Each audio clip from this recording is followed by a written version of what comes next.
ahead of a Monday night football clash between the 13-2 Detroit Lions and the 6-9 San Francisco 49ers.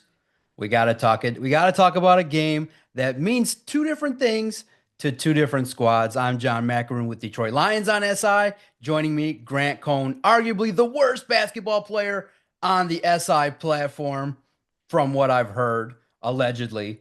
Grant, what's going on? It's an interesting matchup between two teams kind of going in different directions. Yeah, it's funny. These teams played each other less than a year ago, and the Niners won at home. And that was like the last game in which the Niners really seemed dominant. No, they weren't even dominant in that game. So that's the wrong word. But I mean, that was the last great moment for the Niners. We all know what happened 2 weeks later in the Super Bowl. They kind of embarrassed themselves. I mean, they didn't get blown out, but they gave away a close game. And then this year, they've just been giving away close game after close game.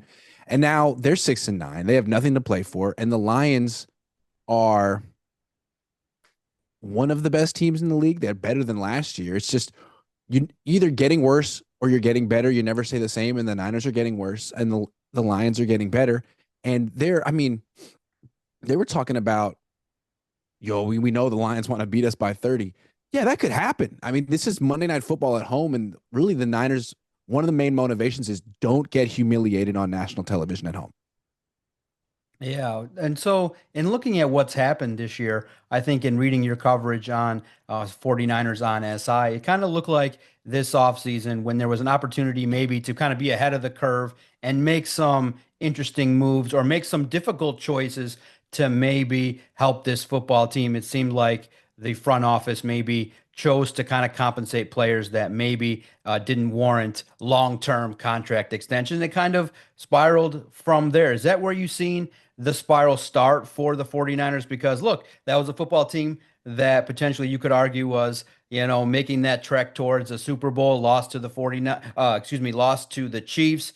The 49ers clearly were building towards a championship run, but there's going to be some tough decisions. People want to get paid. And unfortunately, not everybody deserves to get compensated at that level. And when you make those mistakes, you start to see it on the field. Yeah, I think the Niners culture took a big hit this year. Um, you see on other teams, if a player holds out or threatens to hold out, he just gets traded. You're either in or you're out.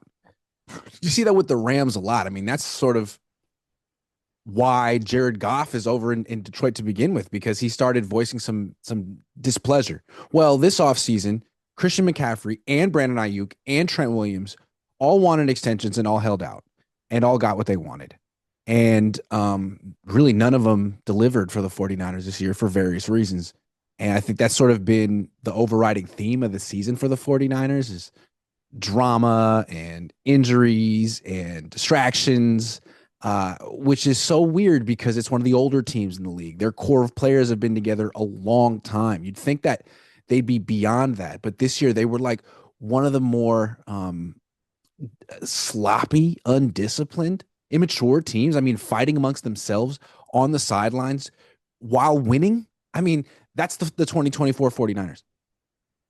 Understood. And that's why you've seen now kind of a swoon here over the past couple months. And now a football team probably headed towards a rebuild or maybe even potential significant changes this offseason. But one of the key decisions that's going to be potentially looked at for the 49ers, and everybody's wondering, and in reading your coverage, we know your stance about Brock Purdy, but he's one of the guys that's next to potentially earn a hefty contract. And it's so weird to look at these quarterback situations where you're starting to see guys that have not won rings, that potentially just have won playoff games, seeking 60 million plus, large, hefty guarantees. And it's so unusual because, in the past, it was those kind of hefty contracts were reserved for those guys with repeated league MVPs with multiple rings that you say, okay, this is the head of the franchise. And so there is an argument to be made. What's the pulse of 49ers fan? Do they want because of the swoon lately?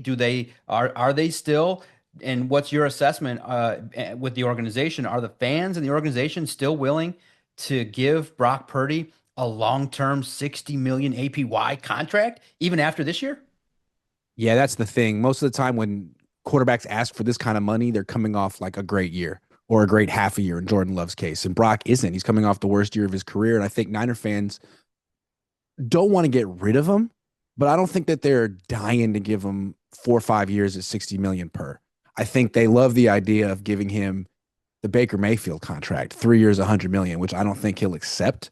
And I think a lot of Niner fans would be cool with the organization actually like having a backbone for once and not just caving into a player because they want money and saying, you know what, Brock, you're coming off a terrible year. You had every opportunity to prove that you're worth this much money this season and you flopped. So come back and play out your rookie contract. And we're going to sign another quarterback, not someone to take your place, but to compete with you or at least be a high level backup. So I don't know exactly what's going to happen here. I don't. I mean, there's 2 games left, and I think what he does over these last 2 games matters. I think the 49ers will probably use poor performances against him at the negotiating table, and he's going out there behind an offensive line that's got like a bunch of guys they just signed. So you almost wonder. I'm not even going to get into irresponsible speculation and conspiracy theories, but he's not exactly set up to succeed right now. And I wonder if the Niners think they're going to get him at a discount. It's going to be interesting to see how that little dance goes. How do you view him as a quarterback overall? Obviously, he struggled this year, but there were some things that you saw last year in regards to his mobility, kind of in that Russell Wilson mode, in regards to can extend plays, kind of has that leadership, an individual that could run Kyle Shanahan's offense. How do you view him this year? Probably, probably differently than the first go around with the 49ers, but how do you view him based on what he can bring to the table and where did things go wrong for him this year? Russell Wilson's an interesting comparison because like when Russell was young and he had Marshawn Lynch, Marshawn Lynch was the best player on that offense, and Russell Wilson was an amazing complementary player. And then Marshawn Lynch got older and left, and they gave Russell Wilson a lot of money, and they were talking about letting him cook, and their team was never really good with him sort of being the man. And I think what we're seeing is last year there was some like discussion of who's the man on this team. Is it Brock? Is it McCaffrey? Like McCaffrey was third in the MVP voting, but Brock was fourth. There was legit debate on who was carrying this offense. It's like now, I don't think there's any debate anymore. You take McCaffrey off this team, and now they're not winning. And I think what's funny is if you put McCaffrey back on this team at the level he was last year and took Brock off of it and put maybe like Jimmy Garoppolo back at quarterback, they'd be winning. So I think the question with Brock is if he's worth $60 million or he's a franchise quarterback at any price, can he be the man? Because I think you gotta be the guy making that kind of money. You can't be a complimentary piece to an all-world running back because those guys don't last very long and they're not always so easy to find. And then you look at it with the 49ers, clearly the talk and reading your coverage at 49ers on SI and with the fan base there is the relationship with John Lynch and Kyle Shanahan. Has it run its course? Look, Kyle Shanahan clearly comes from lineage that understands offense, but at some point you recognize, okay, maybe just a change is needed for the sake of potentially a rebuild, a different voice, maybe a different standard. You look at Kyle Shanahan, there's clearly some in-game coaching that every coach could definitely improve upon. But where do you stand on Kyle Shanahan as a coach? Where has he taken this football team? And if he does stay on for the foreseeable future, what does the program need to kind of refresh and get back to their winning ways? He's going to be entering year 9. That's not many coaches make it that far without a ring. Like he's got the most rope, the most hype, the most fame of any coach I've ever seen that hasn't won a championship. And I think all of the expectations and the disappointment and frustration is starting to weigh on this whole organization. And I mean, he got this job at 37.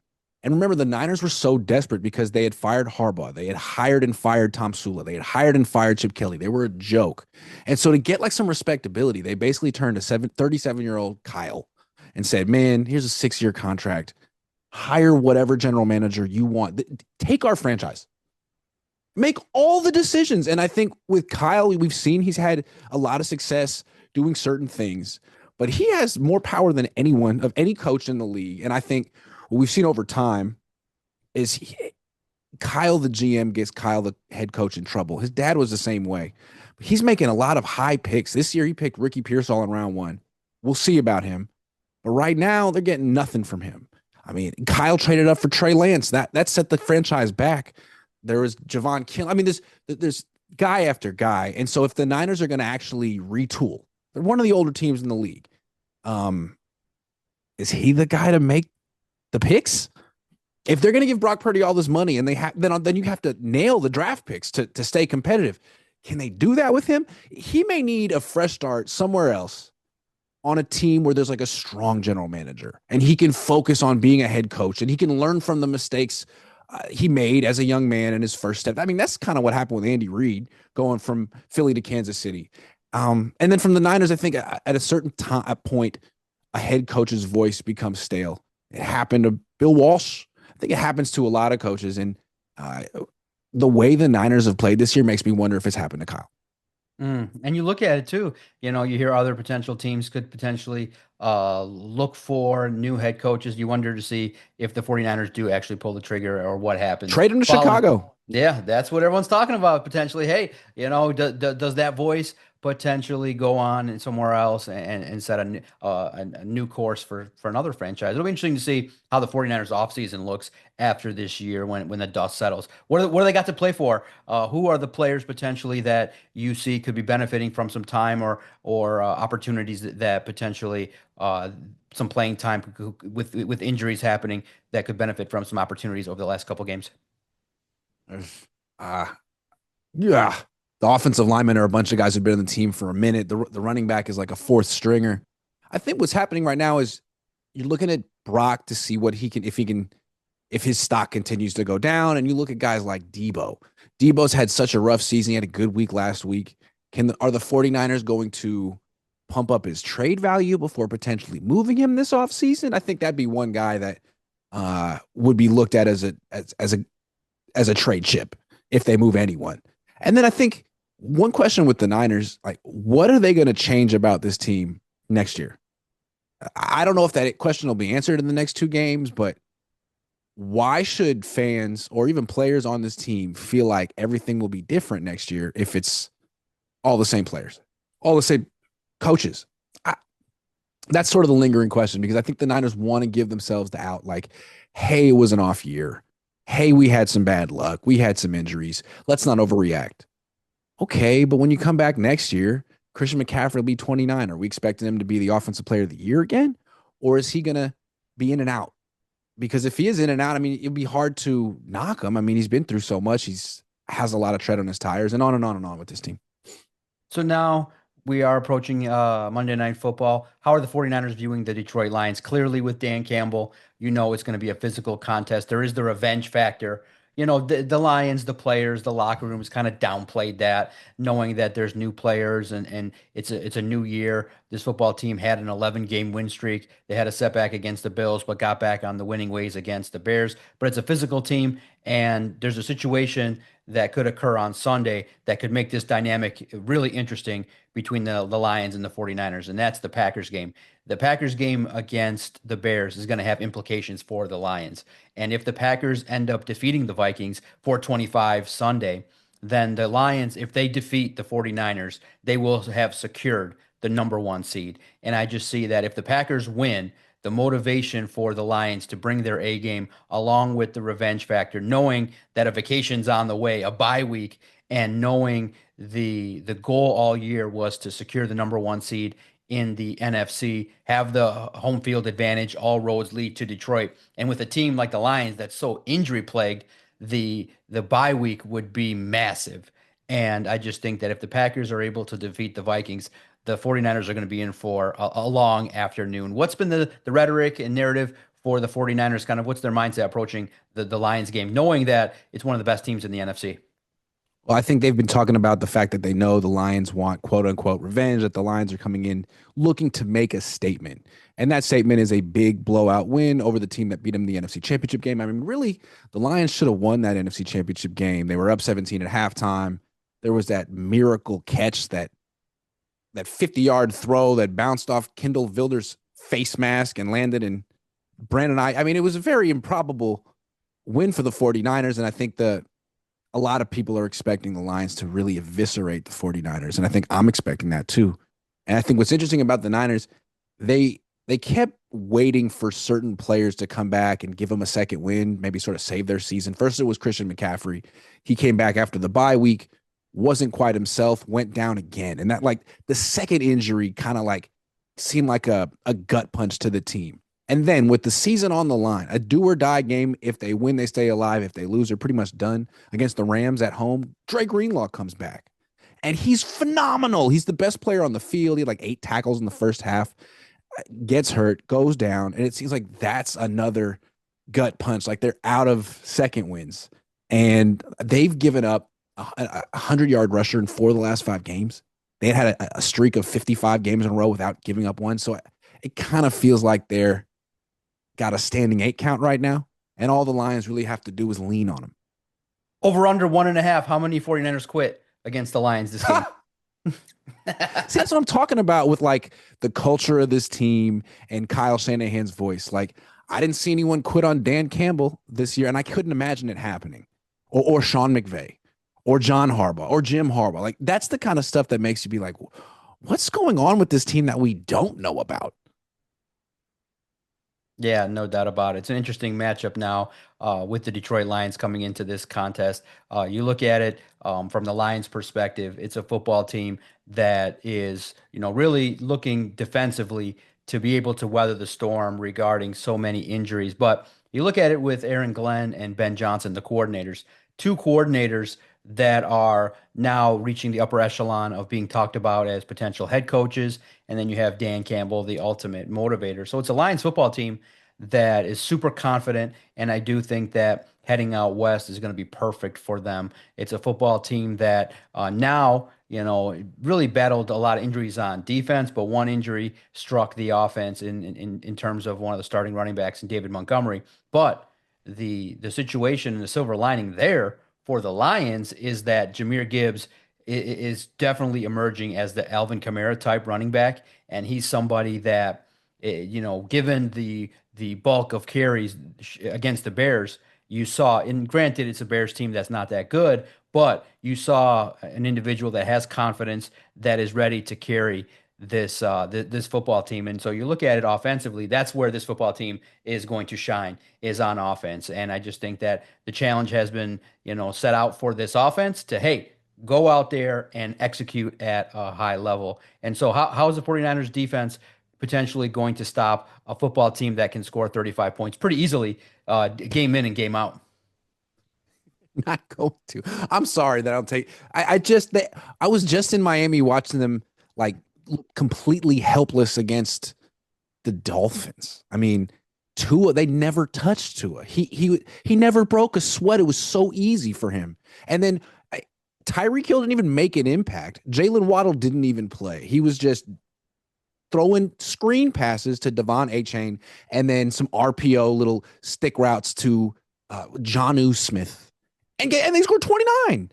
So I don't see really, as long as you get the ball out of Jared Goff's hands quickly and protect him, which you guys do really well, throw a lot of passes behind the line of scrimmage, mix it up, throw into the tight end. The Niners do have good corners. So they can match up with them. Well, I'm not saying they can match up with Amon-Ra St. Brown, but they can hold their own. They can hold their own against Jameson Williams. But Sam Laporta, Jahmyr Gibbs, no, they can't. They couldn't cover Jonnu Smith and Devon Achane. So again, this maybe the fact that they're at home means that they'll like play with some spirited emotion for 2 quarters, maybe 2.5. So I think that's all they got. And I'm not trying to take shots at the team I cover. They are kind of decimated. They don't have much depth. They could be starting someone named Charlie Heck, I think, at left tackle. God knows who at right tackle. So they have their excuses, but I don't think they can physically hang with the Lions for more than a few quarters, couple quarters. Yeah, and then I think for the Lions too, you got Jameson Williams, who is in pursuit of some personal milestones, 1,000-yard season. He took the top off the defense against the Bears, and you saw what he was able to do live in person at Levi Stadium when he was given that football with the end around, got into the end zone, and really sparked the offense against the 49ers last year. And I think this year, that's how I view it in regards to now the X factor for the Detroit Lions. It's Jameson Williams.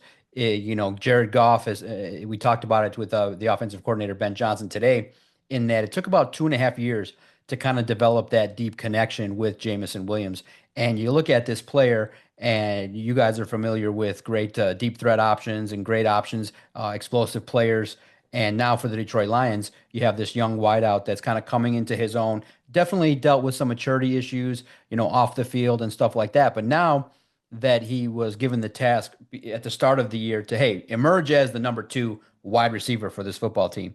And now you see a player that's more confident, that understands, okay, I have a role. I have to, put aside all the mistakes that were made off the field and really step up and, accept the hard coaching from Antoine Randall, the wide receivers coach, and Dan Campbell, and Ben Johnson, all really coaching him hard to potentially reach what he can accomplish. And you're starting to see it now. A wide receiver that I think can definitely be an impact, especially in this game with the depleted 49ers defense. What a coaching staff. I feel so old thinking of it, Antoine Randall L as a coach.